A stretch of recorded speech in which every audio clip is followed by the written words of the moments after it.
Hi small informative video for the first and students. చాలా వరకు మనం అబ్జర్వ్ చేస్తూ ఉంటాం, పిల్లలు సబ్జెక్ట్ వెనకబడి ఉంటారు. దట్ మీన్స్ ఏంటంటే వాళ్ళకి అక్షరాలు రావు. మరి అక్షరాలు రాని వాడికి మనం ఏం చెప్తే ఏం యూజ్ ఉంటుంది చెప్పండి.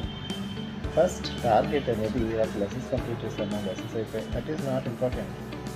ఫస్ట్ వాళ్ళ అక్షరాలు నేర్పించాలి. అక్షరాలు వచ్చాయా అప్పుడు నెక్స్ట్ లెవెల్. ఇంకా మన టార్గెట్స్ ఎలా ఉంటాయంటే 1 వీక్లో నేర్పించేయాలి, 2 డేస్లో నేర్పించేయాలి, 5 డేస్లో. ఏంటిది target? This is no use. వాటి స్టాండర్డ్ని బట్టి వాటి లెవెల్ని బట్టి మనం వెళ్ళాలి. అలా పడితే అలా ఈ రోజులో వచ్చేయాలి, 2 రోజుల్లో వచ్చేయాలంటే రావు.